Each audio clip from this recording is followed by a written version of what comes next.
Good evening, everyone. My name is Maggie, and on behalf of BookSoup, I'd like to thank everyone for joining us for our virtual event this evening with Nicola Yoon in conversation with David Yoon discussing instructions for dancing. We're so excited and grateful that our bookstore can continue to bring authors and their works to our community during this time. We'll be hosting more virtual events in the near future, and you can learn about them on our website, booksoup.com, as well as our social media at BookSoup.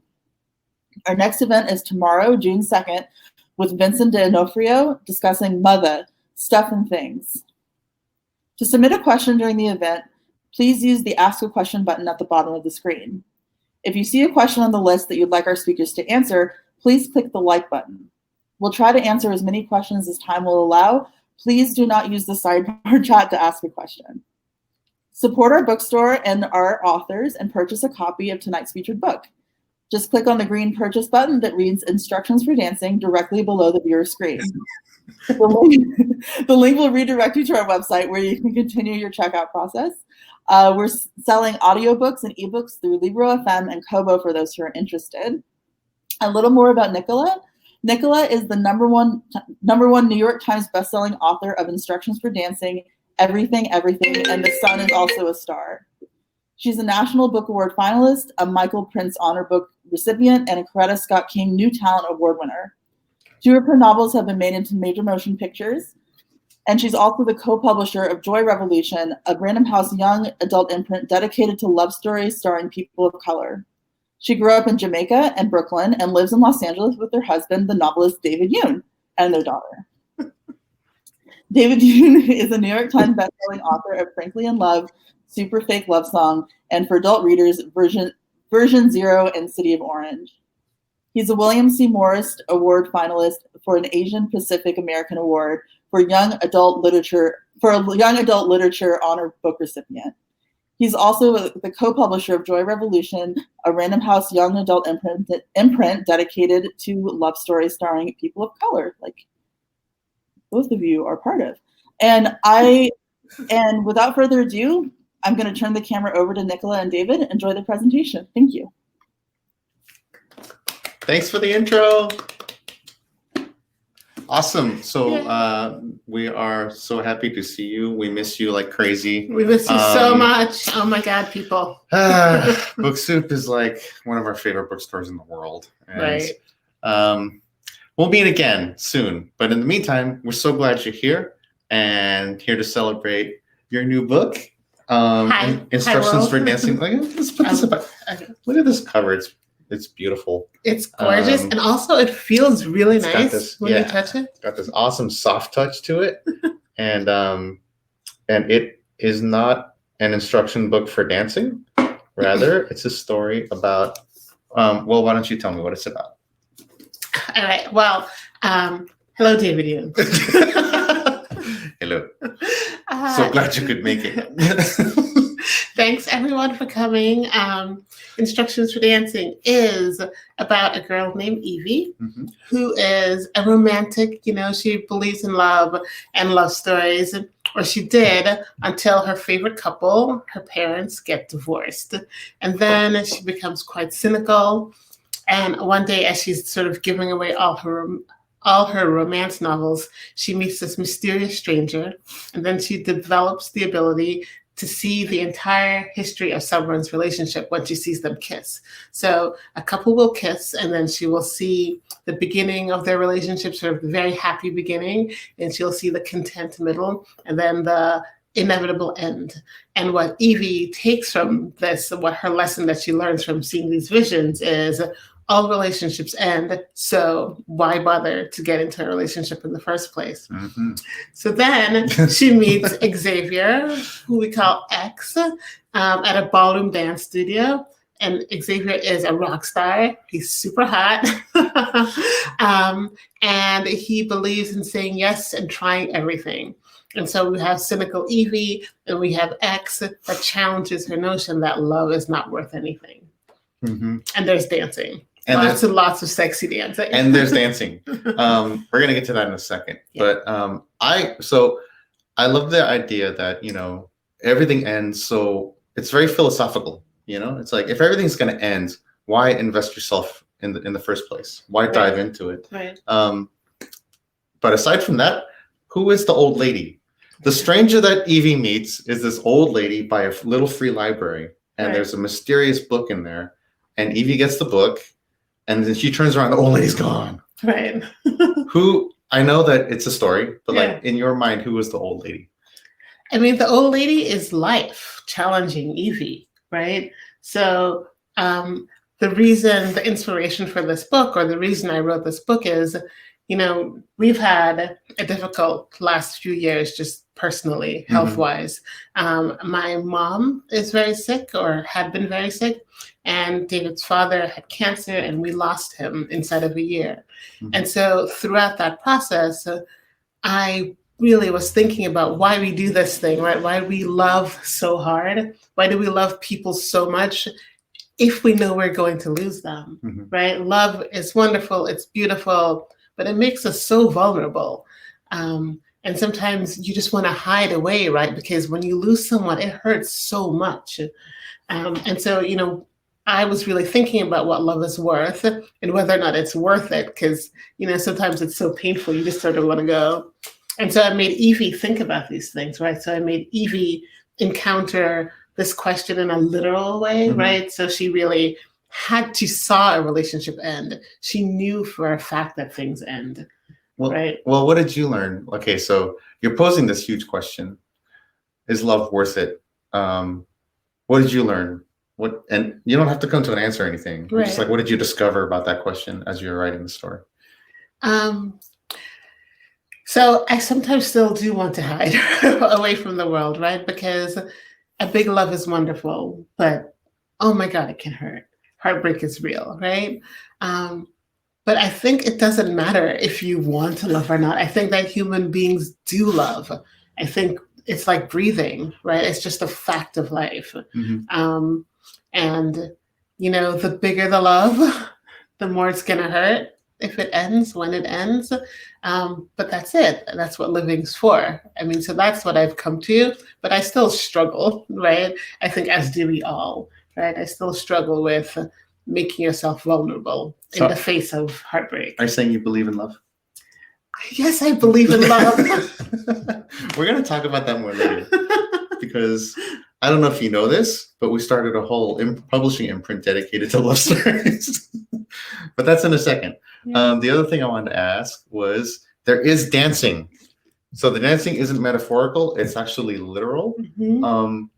Why is there dancing in here? And did you do research for it? All right. Well, there's dancing in here because Evie is really cynical and she wants nothing to do with love, right? What better way to challenge that than to put her 6 inches away from like the super cute boy, right? Ballroom dancing, like, because you can't, it's romantic. He's really cute. He's really into it. And she finds herself getting into it too. So I just wanted to really challenge Evie's notion of love is not worth anything. So I just put him basically 6 inches from her face. See, I love that that's like super practical. It's just like, get them together. So much of writing is just practicalities too, right? I mean, you know this, you're a writer. But and you're not like a huge dancer or anything. Like neither of us are. No, but we took ballroom dancing lessons before we got married. And those were really fun. And then as research for the book, we took private dance lessons.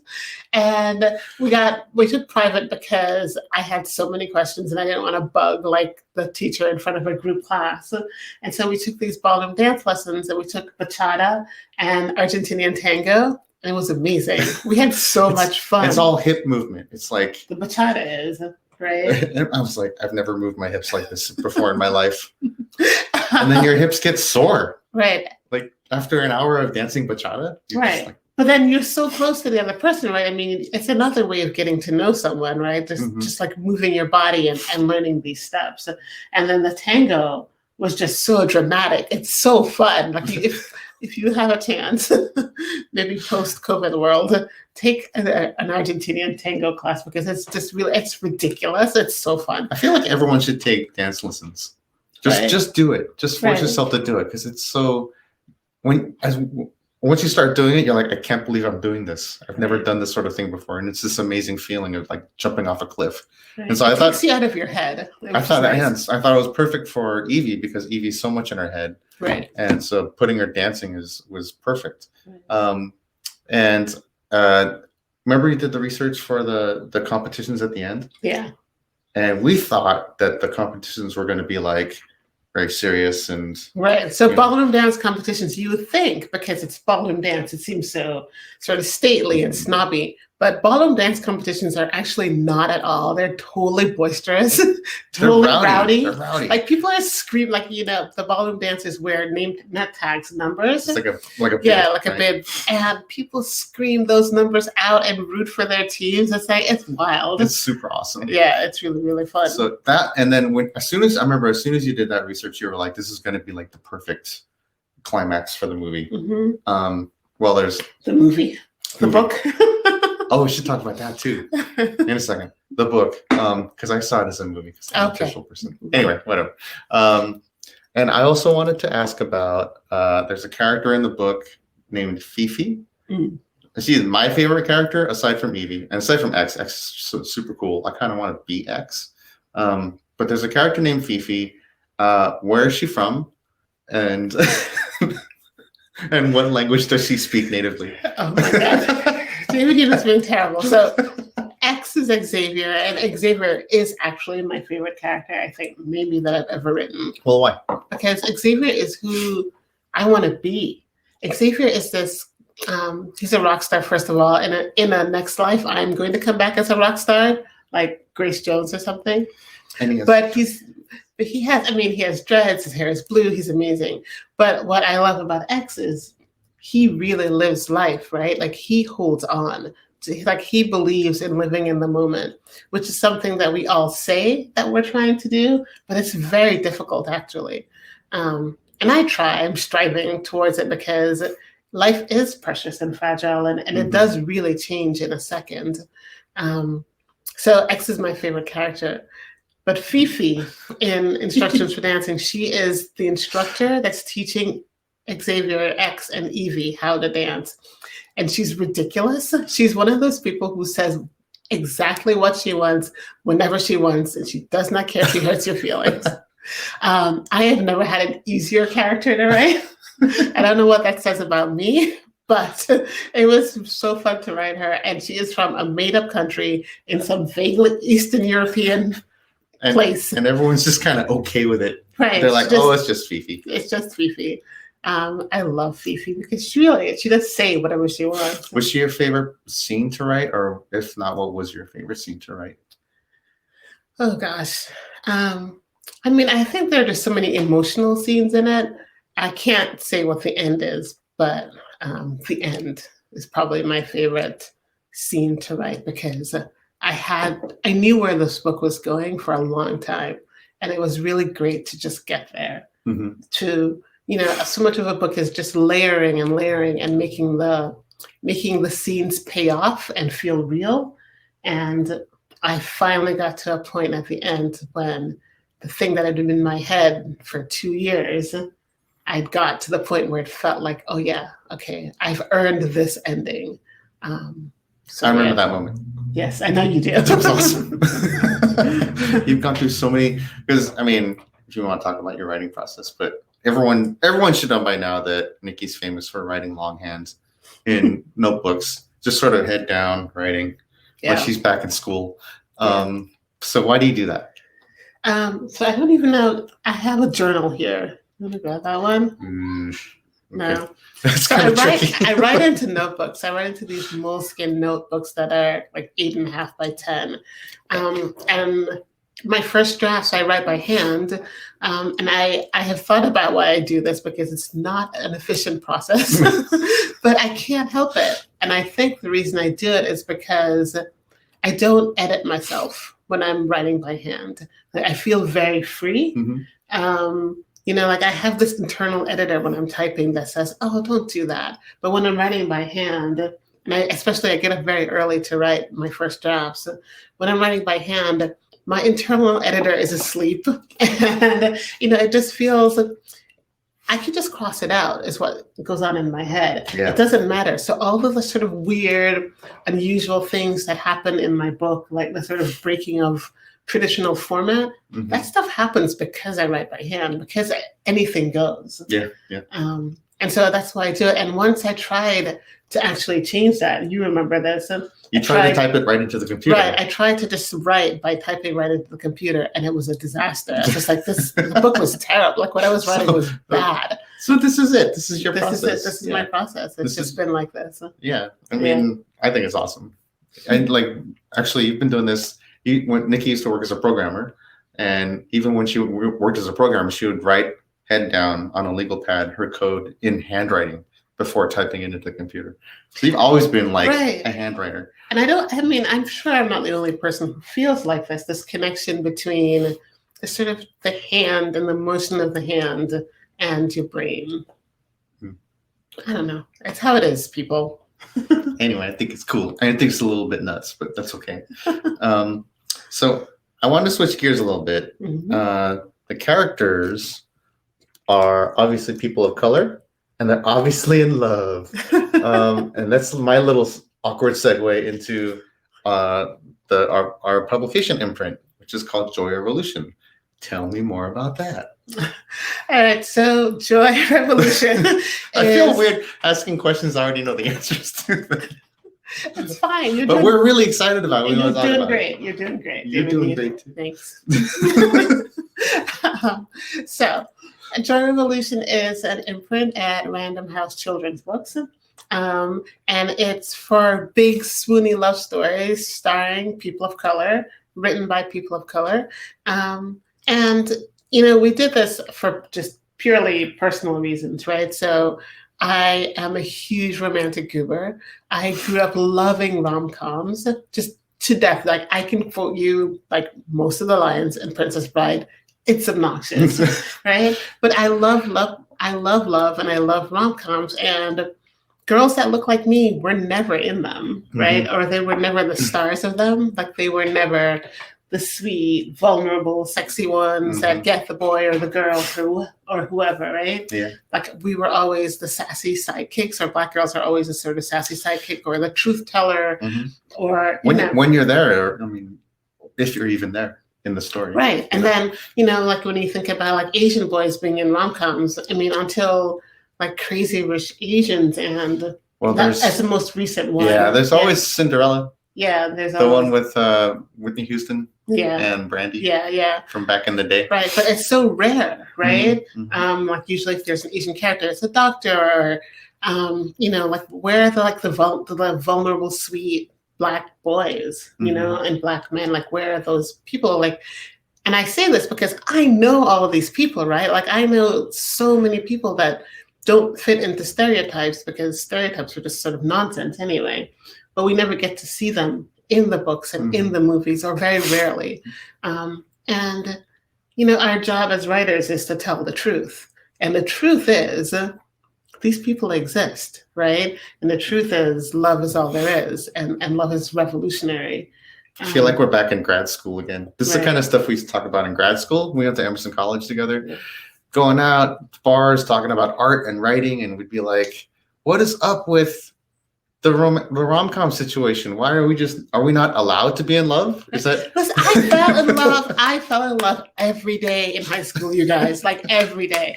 Trust me, Black girls fall in love. We are both Asian boys fall in love. Black boys fall in love. Everyone does, right? And I think the thing that you always say when we talk about this is, sometimes when we're watching a movie and like a Black character comes in or an Asian character comes in, you feel a sort of sense of dread, because you think, oh God, I don't want that character to die, or for something terrible to happen. Or they'll speak with this foreign thick accent, or they'll be the doctor, or they'll be sassy, the sassy best friend with nothing at stake. Right. And so like those stereotypes they cause us dread, because usually something bad happens to these characters. And we want the books at Joy Revolution to be a safe space for everyone, right? So when you pick up a Joy Revolution book, you're going to have big, swoony love stories, that's about the transcendent nature of love learning to fall in love with yourself, fall in love with another person. Yeah, and you can just like relax and just be swept away by the story, Right. and just have that really great experience without the dread. Right. Like when I was watching that old Cinderella movie, I was amazed. I was just I teared up at multiple points, and this is like an old sort of. It's a little bit corny at this point, but I love this movie. It's awesome. What are you talking about? And when Nikki was writing "Sun Is Also a Star," she came out. We used to write really early in the morning. She comes out at 4:30 in the morning, and she was like, "I want to make our characters look like me." Yeah. And I remember that moment. And our answer was, "Why not?" Right. You know? Why not? I not? was sort of nervous to make the characters look like Dave and I, and David said, why can't they look like us? Yeah, everyone else gets to, so why not us? Right. And so that's the point of Joy Revolution, right? So, right. Yeah. So what do we have lined up? What are we excited for? Well, I mean, we have 1, 2, 3 books, 2 of which were announced that we're really excited for. One is like a Regency romance, like Bodice Ripper, with big dresses and tea sets. It's amazing. It's gonna be awesome. And then another one is it's the first young adult book by Talia Hibbert, who is amazing. I don't know if you guys have ever read her adult romances, but they're incredible, and she's so hilarious. She's hysterically funny, and so we're so proud to publish her first. Yeah, that's a huge get for us. Yeah, young adult. And so what are you working on next? Can you talk about anything? I could talk about stuff, but I would get killed by our editor. We might be working on something together. It's possible that that's happening. And a secret thing. And that's it. I can't say. I'm not saying, you guys. I can't. I wish I knew what the secret thing was. Oh, wait, I do. But, so ultimately, I mean, what do you want people to get out of reading Instructions for Dancing? Like when they finish the book and they reach the incredible ending, which will make you laugh and cry at the same time. Mm-hmm. I don't know how you did that. But what do you want people to be left with? I mean, I guess I just want people to be questioning, right? I mean, here's what I think. I think that life can change in a single moment. I think that we all experienced that during the pandemic, right? I have a very distinct memory of going into Trader Joe's and the shelves were kind of empty and we were getting groceries and we were about to go pick up our daughter. Mm-hmm. And I remember thinking it was a lark, like it was just going to be a few weeks. It would be like camping. We would just sort of hang out. Mm-hmm. We thought it was going to be like, 2 weeks of eating snacks. Right. We just thought, we would lock down and then we'd get a control of this thing and everything would be fine. And then it wasn't, right? It was a year plus later with various stages of lockdown and so much death. And, things change like that. And the life you get is the life you get. We only get the one shot. Mm-hmm. And so just personally too, watching my mom be sick and watching my dad react to that and watching my mother-in-law react to losing your dad, like loss is so big. You got to hold on, right? You just got to hold on. And it sounds so sort of cliche and trite, but that it's really real. You have to hold on to your people because you never know, right? So I think that's what I really want people to sort of feel and take and then consider the value of love in your life and are you treating it the way you should be? Like, are you giving it the respect and sort of care that you should be? Because that's it. That's why we're here. Love is all there is. Like, I really believe that stuff. I know I'm cheesy, but it's true. Love is all there is. You're preaching to the choir. No, but I mean, I know it's all there is. Yeah. What else is there? Helen of Troy. They started a whole war because of love. Well, I mean, so many times when people talk about romance novels, mm-hmm. they sort of poo-poo it. Like people sort of put it down. But love is the force that makes the world go round. Right? It's the thing that everyone wants. I think they put it down because you have to be vulnerable to be in love. Yeah. And some people are scared to be vulnerable. Right. And so the reaction against that is one of like sort of coolness and distance and making fun. Right. So maybe that's why there's that reaction. Right. Yeah, I mean, I understand that, but what Just else be is honest with there? yourself. But for real though, but what else is there? Yeah. Like, it's not just, I mean, it doesn't have to be romantic love, right? It can be anything. It could be love of your art. So maybe you love writing, love of your family and your friends, just lean into that. Pay attention to it. I like your answers. This boy is, honestly, we've been married for like 19 years, you guys. It doesn't feel that long. No, it doesn't. And so everyone's been asking you, would you want Evie's power? Right. I'm going to take it a step further. Let's say you already have her power, because philosophically and metaphorically speaking, we all have Evie's power. We all are aware that things end, and yet we love anyway. If you had Evie's power, how would you cope? That's an excellent question. So again, for anyone who hasn't read the book, which is probably most of you since today is launch day. Evie's power is whenever she sees a couple kiss, she sees the entire history of their relationship. So big swoony beginning, terrible tragic ending. She sees like the whole. It's very cool. It's like scrubbing a video. It's like, right. She sees scenes from their lives, right? So she sees all the highlights of their entire relationship. First of all, I would hate this power. I don't want it. It's terrible. But if I had to have it, what was your question? What would I do? How would you cope? Well, let's think about how we all cope right now, right? Mm-hmm. So, like, the fact is, we all live with knowing that we will die, right? We live with knowledge of our own mortality, right? And so I think the way human beings cope is to sort of look away, right? Like, you can't look at it straight on. You have to sort of glance. So you live glancingly. It's just too much to look at it straight on. And honestly, it's not good for you to look at it straight on, right? Like, you cannot live anticipating the end. So that's why I would not want the power. But that's what I would do. I would learn to see the beauty, I guess, in the journey rather than the destination, which is easy to say and ridiculous to do. Like, especially if you're like me, which is an overthinker, right? Like, I'm just annoying. Yeah. What would you do with this power? I would dive headlong into love and just get as stupid as I can and not think about it and be totally oblivious. Because when you witness death firsthand, it's surprisingly unspecial. Like, it just happens, just like anything else. And it loses its sort of epic quality. And it really reminds you that, no, it's not dying that is the thing to think about. It's really living. Yeah. Because dying is trivial. Yeah. It happens all the time. It's if you think about from whence you came before you were born, you're going back to that place, where whatever that is. And that part doesn't change. So think about the time that we're here, the part that we can actually know and control. And that's when we're alive. Yeah. It's not easy, but like you're saying. Yeah. But I remember, and this is going to be cheesy, you guys, so forgive me a little bit. Cheesy alert. I remember when David and I met in graduate school, and we were friends for 2 years before we started dating.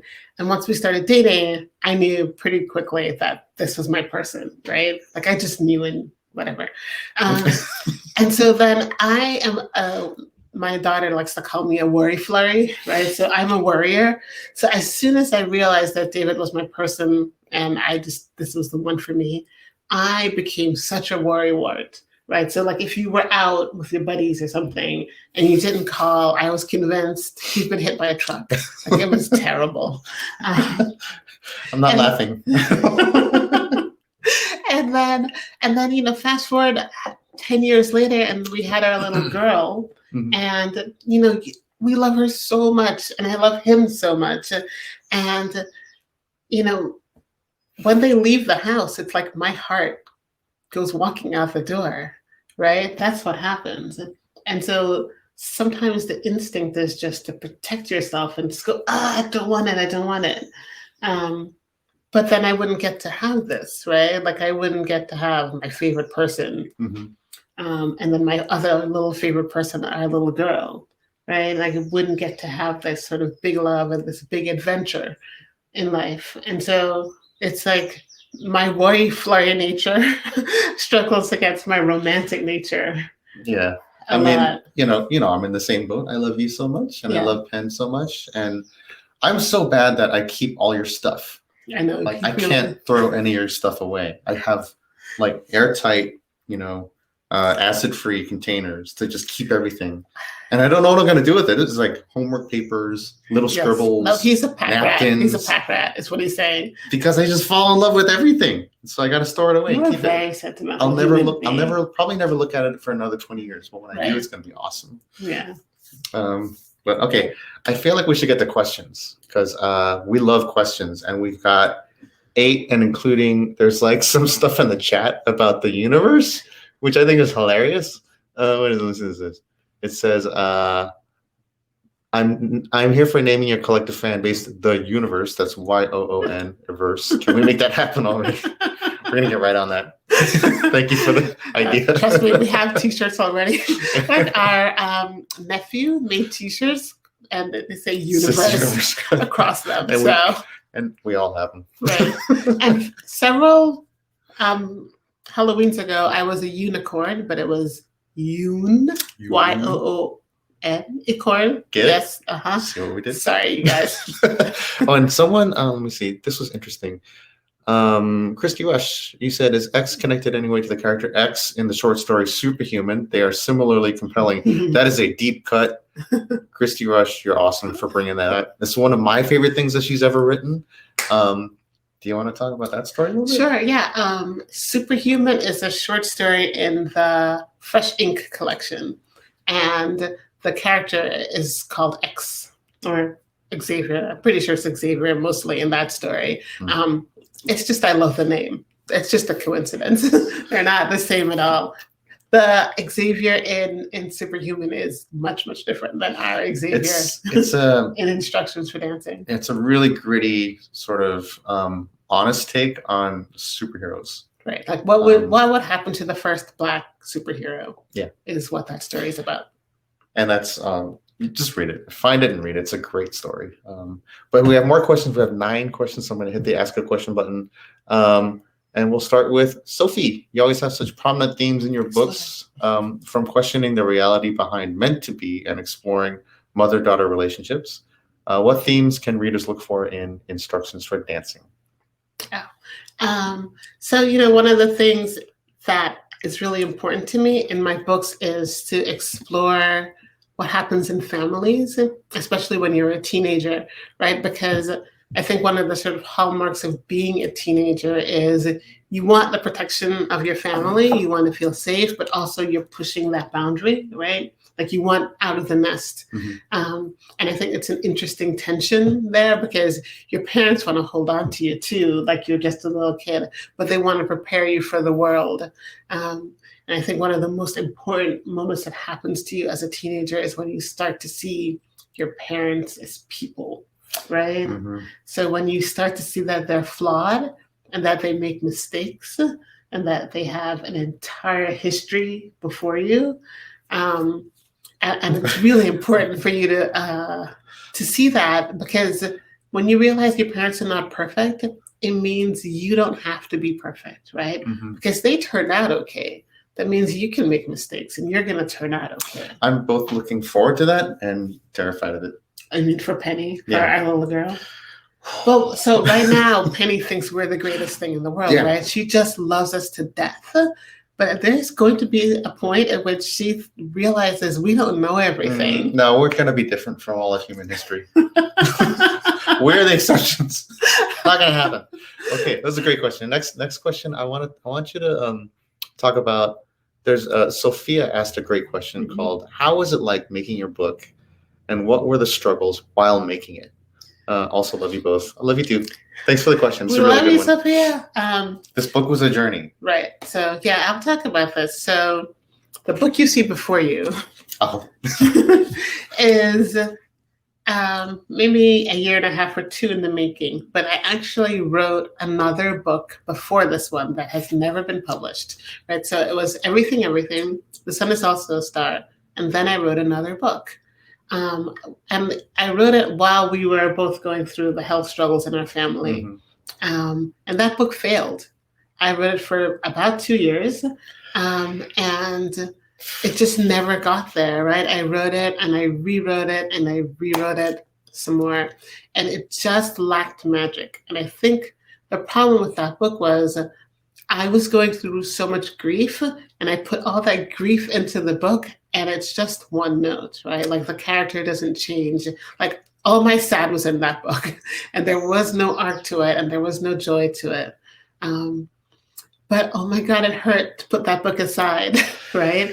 And so one of the things that I like to talk about this because, especially for aspiring authors, you think that once you get success, have some success, then that success necessarily follows, but it doesn't, right? Like that book failed. That book will never be in the world, and it took 2 years of my life to figure that out. Yeah. I mean, I like to think that we're both going through a lot of stuff.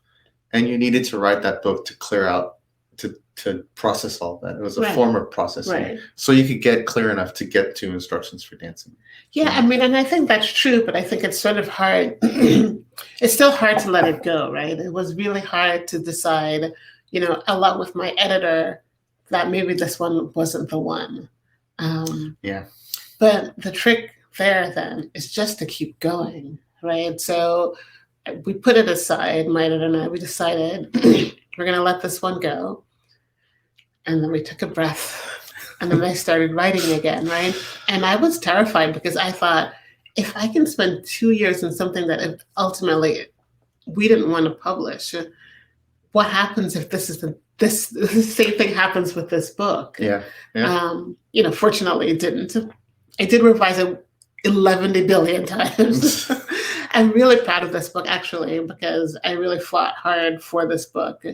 But, things, there are struggles, even if you're successful. And the struggle with this one was just, I needed to get out of my own way, right?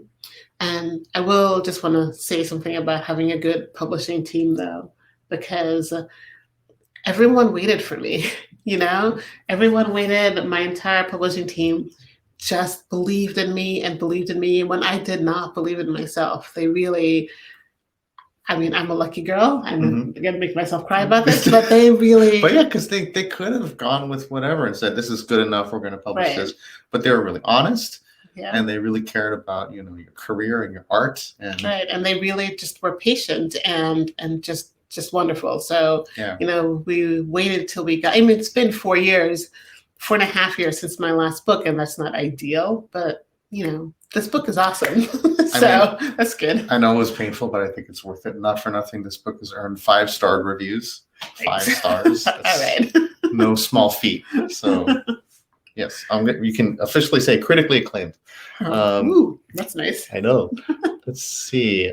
Here's an easy one. Will the companion Fuchsia Journal for Instructions for Dancing ever be available for purchase? Missed the promo by 1 day. And that's Rock Shimmies. This is a funny name. And you're talking about these little guys, right? Right. I don't think it will be available for purchase, but if you DM me on Instagram, I have one more and it can be yours. So you have to remind me that you are in fact Rock Shimmies. Rock Shimmies. And if you send me your address, I will mail it to you. And also, I want to talk to your parents and why they named you Rock Shimmies. I like this one. This is from Melanie. When you are both writing, what is your process like, and do you take turns doing the chores, etc.? That's a great question. Go ahead, David. I love how practical that is. I'm gonna drink my champagne while you talk about this. Right? Because, we got to take our daughter to school. We got to make sure the dishes don't pile up. Just all the practical stuff. And what we do is when we really need to start drafting and writing seriously, we get up really early. We do. We get up at 4:30 or 5. It's terrible. We can only do this max 4 days a week because we start going bonkers. And that way, when our daughter jumps into bed in the morning and wants to snuggle and play, what's the game she's playing? Oh, Toka World? Kitty Cat, where we're all kittens. All right, yeah. Then, the writing has to stop, obviously. So there's this big break. But we feel like we've already got some momentum going on. Momentum in writing for us is really key. Right. If you only have 2 hours in the day, even if it's chopped, or if you have 4 hours in the day, is better than 2. And 4 hours divided in half with a big break in the middle is still better than the ideal, which is 4 consecutive hours. Like, that's what I would love. Yeah. But pandemic hasn't been so great for that. Right. So we're just doing the best we can. Yeah, I mean, so, when I wrote Everything, which is my first book, I wrote that from 4 to 6 a.m. over the course of 3 years. And the reason it was 4 to 6 a.m. is because I had a full-time job. And so and Penny had just been born, so she was 3 months old. And I so clearly remember sometimes I'd be writing and she would wake up and I would breastfeed her and then put her back to bed. But, I just found the time wherever I could. Mm-hmm. And during the pandemic, when she was home for a year while, doing Zoom classes, that's what we did. We found the time wherever we could. And then we naturally split our chores, right? David does most of the cooking because you don't want me to cook for you. But I do all the laundry. I do all the things with Penny's hair. It takes 1,000 years to comb her hair, which is exactly between ours. Right, it's really long and super curly, and oh my god. So we split the chores. We really do it evenly. We're both working writers. If we did not split them evenly, there would be resentment. That would be terrible. And and we love each other, so we're not going to do that. So we do take turns doing the chores, but we do try to write every day, Monday through Friday, and then the weekends are just for us. Yeah, and the point really is like, what kind of boss do you want to be for yourself? Because when you're a writer, you really are. The funny secret is all writers are actually small business owners, and then because you're your own boss, you can be the worst boss in the world, and I've done that to myself. Yes. Or just you can push work myself all the time, and it's not healthy. Yeah. And also, I sort of did back of the napkin math one time, and I'm like, if you write for an hour, if you write like maybe 2 pages a day, which is pretty doable, and you do that consistently throughout the year, and you still get your weekends and you still get your holidays, you actually wind up with like a book, a real long, like sizable novel. And so that's sort of the attitude. Is just get it in wherever you can. And keep the faith and keep your process. You just gotta make it through. Just honestly, just get some words on the page. Yeah, just get it down. Let's see. Some of the comments are awesome. Anna Miranda says, I'm a law mayor and I do part of my papers handwritten. That's awesome. Ashley loves the Cinderella version that I was talking about. You have great taste. Let's see. And then someone else said, that's such a beautiful book. You two are great. Oh, you're so sweet. I'll totally buy one. I graduated high school when your last book was released. This is Danielle, and I graduated college this month. So right now, I feel like we both really grew the last 4 years, and I can't wait to read this book as a bit of a reward. Yeah. Well, congratulations, Danielle, and graduating from college. It's amazing. Yeah, and Milanis, I'm sorry if I'm not pronouncing that right. She's agreeing with Danielle. That's fantastic. And Saba Tahir is here, who wrote. Hello, Saba Tahir. Woohoo! She's a buddy. Hi, Saba. Good to see you. So let's see. I guess we can talk more about Joy Rev. Right. So this is from Maya, and it says, for Joy Rev books, will it be mainly rom-com focused? I'm going on sub with a contemporary. First of all, congratulations. I'm going on sub with a contemporary romance that has some themes of mental health issues, so it's a little darker in that respect. Would be the right fit to submit to your editors. Interesting. So we're definitely rom-com focused, and so it's not to say it has to be light, but we're leading with the joy, if that helps. I guess what I'll say is we have a manuscript wish list on the Joy Revolution page on both of our sites, or follow our editor, Brea Dance, who is brilliant, and just see if you think it fits. I mean, the worst thing in the world is that you'll submit to us and we'll say, we love your book, but it's not a great fit. So, you know, I have been through this process of submitting, and I know how nerve-wracking it is. But I have many rejections before, and David has many rejections before we finally got published. You just got to keep going, you know, like just shoot your shot. And it's a matter of finding a good spot for your book. I have a great story about this actually, because David, his book that just came out is called Version 0. And when he first went on sub with this book, 0 people wanted it. Nobody wanted this book, okay? Nothing changed. And he went on submission, the same book, a year later. And it sold at auction. What was the difference? Nothing. It didn't change in my drawer. Right. 0 things changed with the book, right? But it's just a matter of sort of timing, finding your right person, the right champion for your book. Like if you get rejected, it does not mean that your book is not good enough. And it's certainly not a rejection of you. It just isn't the right thing for right now for that person. But that's you keep going, right? Because as I say, Version 0 just came out. This book is brilliant. It didn't change between when he first went on submission and when he next went on submission. But he found someone to champion it and to love it. And so that's what you need. Yeah, that's very true. And I found my dream editor, Mark Tavani, who's a mind reader, and I think knows me a little scarily well. It's kind of freaky. But wow, there's so many good questions. Could you see this book being a movie? I could. Yes. Right. Like we might have news about that sometime. But we'll just move on. Do you have any suggestions for aspiring authors when it comes to building a career beyond the writing piece? This is from Jennifer Cowell. That's a really good question. Do you have advice beyond the writing? Like, so I mean, we like to think of it as being a writer versus being an author, right? Those are different things. I mean, I know a lot of writers who are working. Can be working in publishing, they can be teaching, they can be doing something with words that they still love.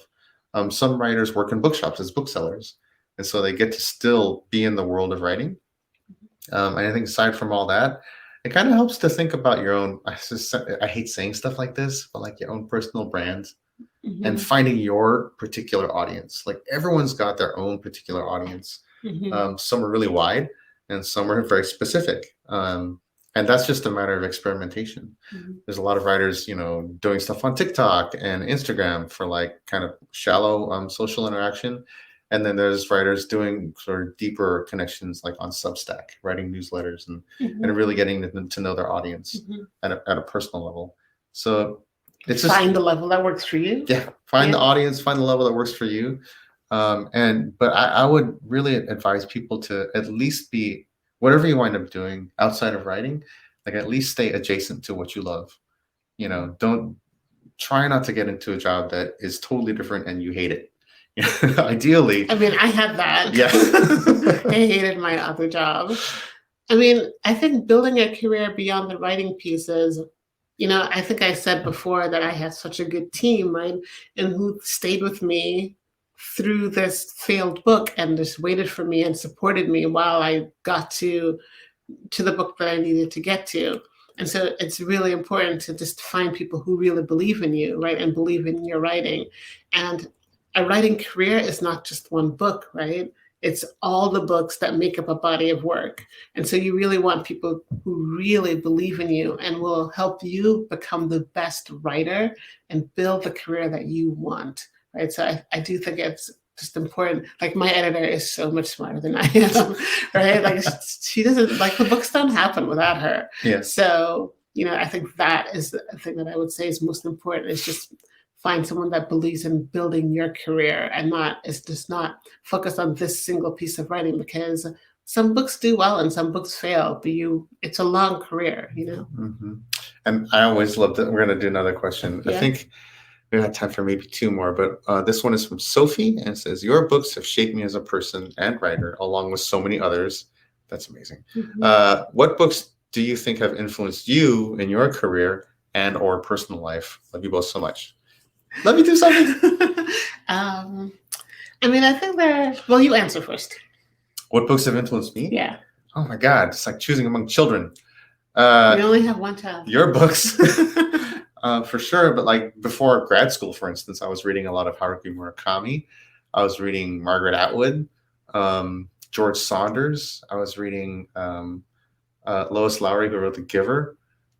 Just like these amazing books that boiled down an experience to the essentials, and were almost surreal. They're always at the edge of surreal, but you could still relate to them, and without being sort of these hokey parables or allegories.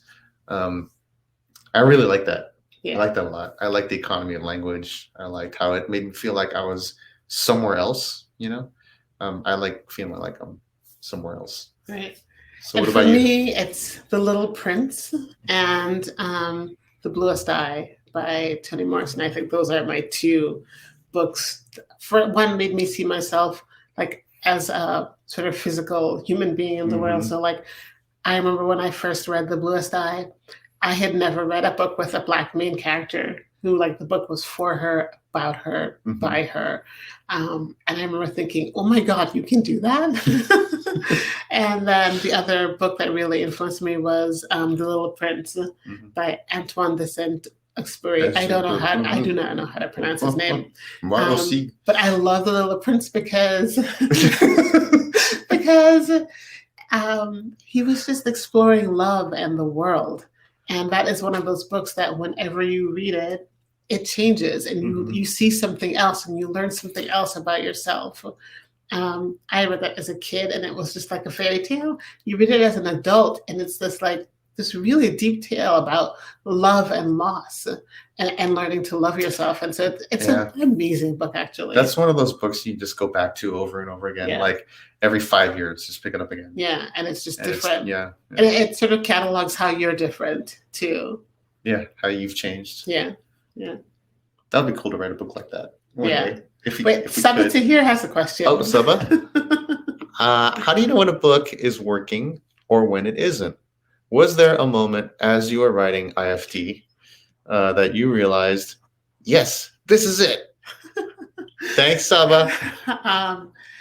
How do you know when a book is working or when it isn't? I mean, as Saba knows, you reread your own work so many times, you get sick of it, right? It's just, oh my God, I can't read this anymore. And for me, honestly, it's when I'm done I cannot read it anymore. Like I'm just sick of it. I will not edit it. I don't even want to look at it. I don't want to hear anyone talking about it. Saba is saying, tell me your secrets.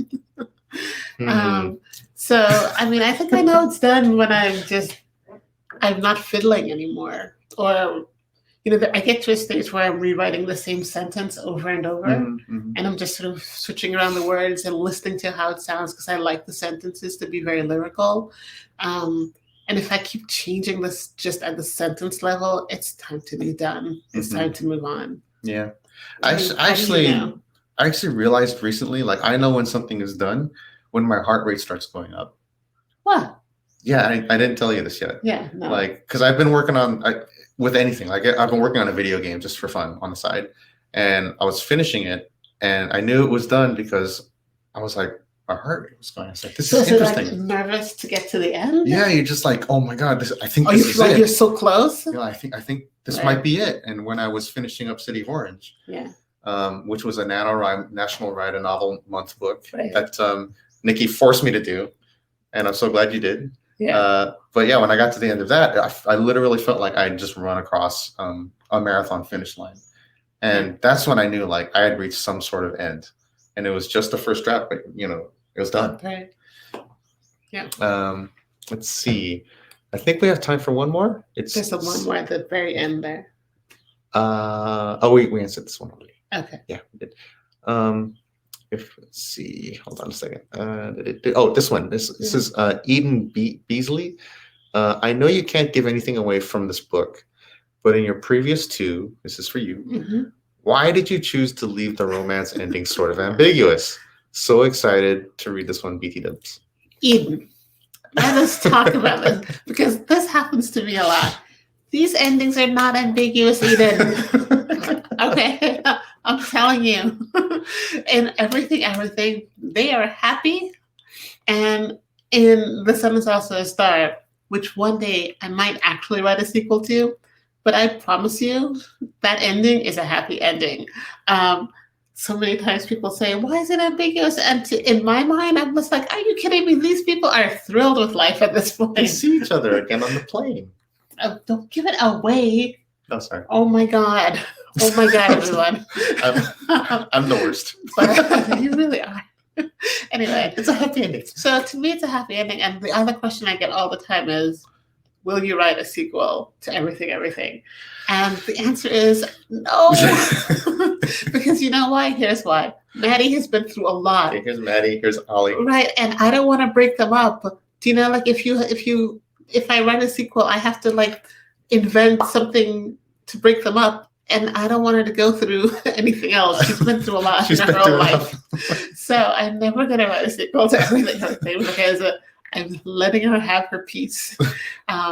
But I might. I actually have some ideas about Sun. So. Well, Sophie's saying I would give an arm and a leg for a sequel to The Sun is Also a Star. You don't have to amputate yourself. Sophie, keep your limbs, please. Yeah, you'll need those. Right. Super important. But I mean, I have an idea. So, but I have like 5,000 books to write before then, so it's going to be a while. Did we get to all the questions? Yeah, I think we got to all the questions. There's one about how do we get you to come speak. You can always email us on our websites, and we can go through our booking bureau. Right, we both have publicists links on our website, so if you click that and email, we will get the information. And we sort of answered this one from Nita Rass. Did you have a lot of agents reject you when you were first starting out? So many rejections. So many. Yeah, and I didn't keep any of them. I don't know. You hear stories about writers like putting them up on the wall, and I think that's sadistic. Keeping them as motivation? I don't know. It doesn't motivate me. It just kind of makes me feel really kind of bad. And we have a special guest. Our little girl. Hi. This is our little girl. And I guess she's tired of us being on the What are you talking about? We're talking about Mama's book. Go, Okay. go, Mama. We're almost done. We're almost done. Oh my God. Like, this child has been on every Zoom call that we've ever had in the history of forever. That's true. But yes, many, many rejections have happened. Yeah. So, I mean, I feel like it's the way to get around that is to we went to Emerson College. That's how we did it, because we wanted to be around people who are very serious about writing as we were, you know. But that's a really expensive way to do it.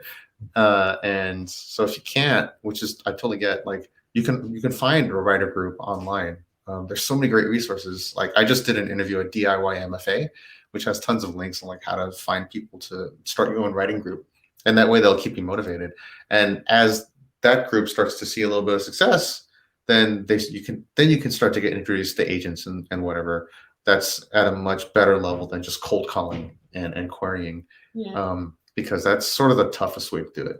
The best way is to make personal connections and make friends well, I mean, the best way is to hone your writing, right? And that's so, right. Yeah. You gotta just. I think what David is saying is about that do-it-yourself MFA is basically surround yourself with people who love writing and people you trust, who are motivated, right? And people who will give you an honest critique of your work.